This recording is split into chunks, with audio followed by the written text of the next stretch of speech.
ನಮಸ್ಕಾರ. NCB times ಮೀಡಿಯಾದ ವಿಶೇಷ ವರದಿಗೆ ಸ್ವಾಗತ. ನಾನು ದರ್ಶನ್ ಹುಣಸೂರು.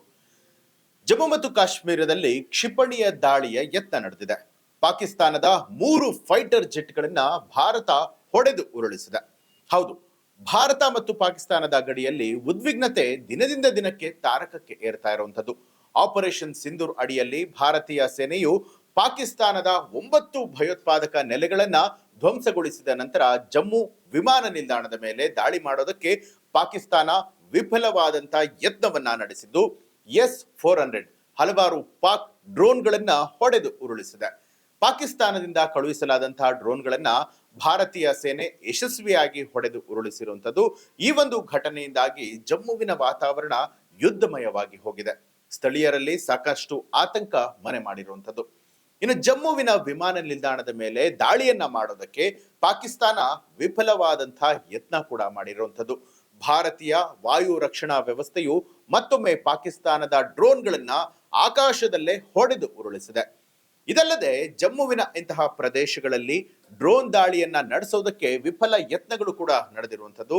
ಇವುಗಳನ್ನ S-400 ವಾಯು ರಕ್ಷಣಾ ವ್ಯವಸ್ಥೆಯ ವತಿಯಿಂದಾಗಿ ನಾಶಪಡಿಸಲಾಗಿದೆ.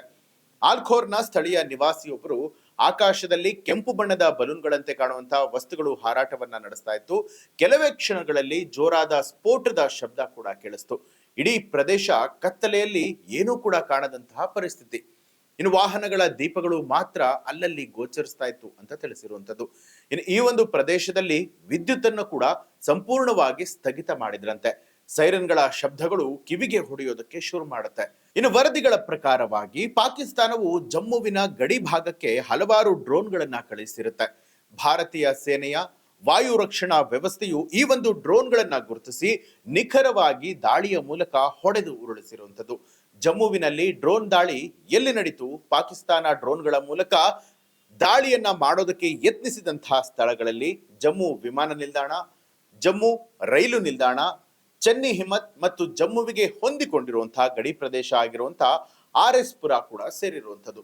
ಇನ್ನು ಭಾರತದ ವಾಯು ರಕ್ಷಣಾ ವ್ಯವಸ್ಥೆ S-400 ಪಾಕಿಸ್ತಾನದ ದಾಳಿ ಪ್ರಯತ್ನಗಳನ್ನ ಕೂಡ ವಿಫಲಗೊಳಿಸಿರುವಂತದ್ದು. ಇನ್ನು ಪಾಕಿಸ್ತಾನಕ್ಕೆ ಒಂದು ರೀತಿ ಪ್ರವಾಹದ ಭೀತಿ ಅಂತಾನೆ ಹೇಳಬಹುದು. ಯಾಕಂದ್ರೆ ನೆಲ, ಜಲ, ಆಗಸ 3 ಕಡೆಗಳಿಂದಲೂ ಕೂಡ ಭಾರತ ದಾಳಿಯನ್ನ ನಡೆಸ್ತಾ ಇದೆ. ಹಾಗಾಗಿ ಪಾಕಿಸ್ತಾನ ಕೂಡ ಕಂಗಾಲಾಗಿ ಹೋಗಿದೆ. ಜಮ್ಮು ವಿಶ್ವವಿದ್ಯಾನಿಲಯದ ಬಳಿಯಲ್ಲಿ 2 ಪಾಕಿಸ್ತಾನಿ ಡ್ರೋನ್ಗಳನ್ನ ಪತ್ತೆ ಮಾಡಿರುವಂತದ್ದು. ಜಮ್ಮು ವಿಶ್ವವಿದ್ಯಾಲಯದ ಬಳಿಯಲ್ಲಿ 2 ಪಾಕಿಸ್ತಾನಿ ಡ್ರೋನ್ಗಳು ಪತ್ತೆಯಾದ ತಕ್ಷಣ ಭಾರತೀಯ ವಾಯು ರಕ್ಷಣಾ ವ್ಯವಸ್ಥೆಯು ಅವುಗಳನ್ನ ಹೊಡೆದು ಉರುಳಿಸಿದೆ.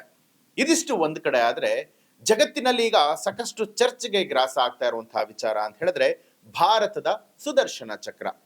ಏನಿದು ಭಾರತದ ಸುದರ್ಶನ ಚಕ್ರ? ಭಾರತದ ಮೇಲೆ ಪಾಕಿಸ್ತಾನ ನಡೆಸಿದ ವೈಮಾನಿಕ ದಾಳಿಗೆ ತಕ್ಕ ಪಾಠವನ್ನ ಕಲಿಸಿದಂತಹ ಭಾರತೀಯ ವಾಯುಪಡೆ ಕ್ಷಿಪಣಿ ದಾಳಿಯನ್ನ ವಿಫಲಗೊಳಿಸುವಲ್ಲಿ ಯಶಸ್ವಿಯಾಗಿರುವಂತದ್ದು. ಚಂಡೀಗಢ, ಅವಂತಿಪೋರ, ಜಲಂಧರ್, ಲೂಧಿಯಾನ, ಅಮೃತಸರ, ಪಠಾಣಕೋಟ್, ಪೂರ್ವರ್ತಲ, ನಲ, ಪಲೋಡಿ, ಉತ್ತರಲೈ, ಬುಧ್ಸ್, ಜಮ್ಮು, ಶ್ರೀನಗರ, ಆಧಂಪುರ, ಬಟಿಂಟಾ ಮೇಲೆ ಪಾಕ್ ಕ್ಷಿಪಣಿಗಳು ದಾಳಿಯನ್ನ ಮಾಡೋದಕ್ಕೆ ಯತ್ನ ಮಾಡುತ್ತೆ. ಆದ್ರೆ ಇದನ್ನ ಭಾರತದ S-400 ಡಿಫೆನ್ಸ್ ಸಿಸ್ಟಮ್ ಹೊಡೆದು ಉರುಳಿಸಿರುವಂತದ್ದು. ಈ ಬಗ್ಗೆ ಭಾರತ ಕೂಡ ಅಧಿಕೃತವಾಗಿ ಖಚಿತಪಡಿಸಿದೆ.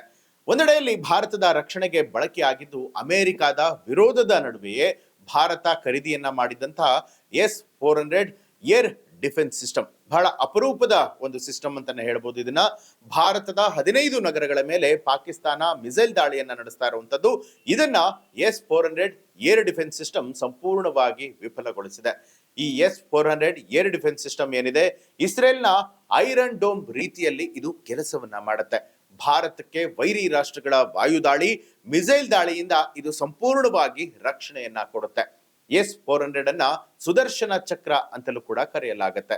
ಭಾರತವು ರಷ್ಯಾದಿಂದ 5 ಸ್ಟ್ಯಾಂಡರ್ಡ್ಗಳನ್ನ ಖರೀದಿಯನ್ನ ಮಾಡಿದ್ದು. ಇದು 5 S-400 ಸ್ಟ್ಯಾಂಡರ್ಡ್ಗಳಿಗೆ 35,000 ಕೋಟಿ ರೂಪಾಯಿಗಳ ಒಪ್ಪಂದಕ್ಕೆ 2018ರಲ್ಲೇ ಸಹಿಯನ್ನ ಹಾಕಲಾಗಿರುತ್ತೆ. ಈ 5ರಲ್ಲಿ ಈಗಾಗಲೇ 3 S-400 ಸ್ಟ್ಯಾಂಡರ್ಡ್ಗಳನ್ನ ಭಾರತ ರಕ್ಷಣಾ ಕ್ಷೇತ್ರಕ್ಕೆ ಸೇರ್ಪಡೆಯಾಗಿ ಕಾರ್ಯವನ್ನ ನಿರ್ವಹಿಸ್ತಾ ಇರುವಂತದ್ದು. ಇನ್ನುಳಿದ 2 2026ರ ವೇಳೆಗೆ ಬರುವಂತಹ ನಿರೀಕ್ಷೆ ಕೂಡ ಇದೆ. ಇನ್ನು 2019 ಪುಲ್ವಾಮಾ ದಾಳಿಯ ಬಳಿಕ ಭಾರತ ರಷ್ಯಾದಿಂದ ಈ ಒಂದು S-400 ಏರ್ ಡಿಫೆನ್ಸ್ ಸಿಸ್ಟಮ್ ಅನ್ನ ಖರೀದಿ ಮಾಡಿರುವಂತದ್ದು. ಆಗ ರಷ್ಯಾದಿಂದ S-400 ಖರೀದಿಯನ್ನ ಮಾಡಿದ್ರೆ ಭಾರತದ ಮೇಲೆ ಕೆಲ ನಿರ್ಬಂಧಗಳನ್ನ ವಿಧಿಸೋದಾಗಿ ಕೂಡ ಅಮೆರಿಕ ಬೆದರಿಕೆಯನ್ನ ಹಾಕಿರುತ್ತೆ. ಆದ್ರೆ ಅಮೆರಿಕದ ಬೆದರಿಕೆಗೂ ಕೂಡ ಜಗ್ಗದಂತ ನಮ್ಮ ಭಾರತದ ಆರ್ಮಿ ತನ್ನ ರಕ್ಷಣೆಗಾಗಿ ಏರ್ ಡಿಫೆನ್ಸ್ ಸಿಸ್ಟಮ್ ಬೇಕೇ ಬೇಕು ಅಂತ ಹೇಳಿ ಖರೀದಿಯನ್ನ ಕೂಡ ಮಾಡಿರುತ್ತೆ. S-400 ಎಷ್ಟು ಬಲಶಾಲಿ ಅನ್ನುವಂಥದ್ದು ಬಹಳನೇ ಮುಖ್ಯವಾಗಿ ಗಮನಿಸಬೇಕಾಗಿರುವಂಥದ್ದು. ಸುದರ್ಶನ ಚಕ್ರ ಅಂತ ಹೇಳಿ ಕರೆಯಲ್ಪಡುವಂತ S-400 ವಾಯು ರಕ್ಷಣಾ ವ್ಯವಸ್ಥೆಗಳಿಂದ ಪಾಕ್ನ ಡ್ರೋನ್ ಮತ್ತು ಕ್ಷಿಪಣಿಗಳನ್ನ ಹೊಡೆದು ಹಾಕಿದೆ ಅಂತ ಹೇಳಿದ್ರೆ ಅದರ ಸಾಮರ್ಥ್ಯ ಎಷ್ಟಿರಬಹುದು ಅನ್ನೋದನ್ನ ನೀವೇ ಊಹೆ ಮಾಡಿ. ರಷ್ಯಾ ನಿರ್ಮಿತ ಈ ಒಂದು S-400 ಸಿಸ್ಟಮ್ ಇಡೀ ವಿಶ್ವದಲ್ಲೇ ಅತ್ಯಂತ ಅಡ್ವಾನ್ಸ್ ಸಿಸ್ಟಮ್ಗಳಲ್ಲಿ ಒಂದು ಅಂತ ಹೇಳಬಹುದು. 600 ಕಿಲೋಮೀಟರ್ ದೂರದವರೆಗಿನ ಗುರಿಗಳನ್ನ ಪತ್ತೆ ಹಚ್ಚುವಲ್ಲಿ, ಜೊತೆಗೆ 400 ಕಿಲೋಮೀಟರ್ ವರೆಗಿನ ಗುರಿಗಳನ್ನ ತಡೆಯುವಂತಹ ಸಾಮರ್ಥ್ಯವನ್ನ ಇದು ಹೊಂದಿದೆ. 400 ಕಿಲೋಮೀಟರ್ ವರೆಗಿನ ವ್ಯಾಪ್ತಿಯಲ್ಲಿ ರಹಸ್ಯವಾದಂತಹ ವಿಮಾನಗಳು, ಫೈಟರ್ ಜೆಟ್ಗಳು, ಡ್ರೋನ್ಗಳು ಮತ್ತು ಕ್ಷಿಪಣಿಗಳು ಸೇರಿದ ಹಾಗೆ ವ್ಯಾಪಕ ಶ್ರೇಣಿಯ ವೈಯಕ್ತಿಕ ದಾಳಿಯನ್ನ ಪತ್ತೆ ಹಚ್ಚುವಂತ ತಾಕತ್ತು ಕೂಡ ಇದಕ್ಕಿದೆ. ಅಲ್ಲದೆ 400 ಕಿಲೋಮೀಟರ್ ದೂರದಿಂದಲೇ ಬರುವಂತಹ ವೈರಿ ರಾಷ್ಟ್ರಗಳ ಮಿಸೈಲ್ ಅನ್ನ ಪತ್ತೆ ಹಚ್ಚಿ ಹೊಡೆದು ಉರುಳಿಸುತ್ತೆ. S-400 ಏಕಕಾಲಕ್ಕೆ 72 ವೈರಿ ಮಿಸೈಲ್ ದಾಳಿಗಳನ್ನ ಪತ್ತೆ ಹಚ್ಚಿ ನಾಶಪಡಿಸುವಂತ ಶಕ್ತಿ ಕೂಡ ಹೊಂದಿರುವಂತದ್ದು. ಈ ಒಂದು ಮಾಹಿತಿ ನಿಮ್ಗೆ ಏನನ್ನಿಸ್ತು ಅನ್ನೋದನ್ನ ಕಮೆಂಟ್ ಮಾಡಿ ತಿಳಿಸಿ. ಹಾಗೆ ಯಾರೆಲ್ಲ ಇನ್ನೂ ಕೂಡ ನಮ್ಮ NCIB ಟೈಮ್ಸ್ ಮೀಡಿಯಾ ಚಾನೆಲ್ ಅನ್ನ ಸಬ್ಸ್ಕ್ರೈಬ್ ಮಾಡಿಲ್ಲ, ಈಗಲೇ ಸಬ್ಸ್ಕ್ರೈಬ್ ಮಾಡಿ ಇಂತಹ ಹಲವಾರು ಮಾಹಿತಿಗಳನ್ನ ಪಡೆದುಕೊಳ್ಳಿ. ಪಾರ್ವತಿ ಪತಯೇ ಹರ ಹರ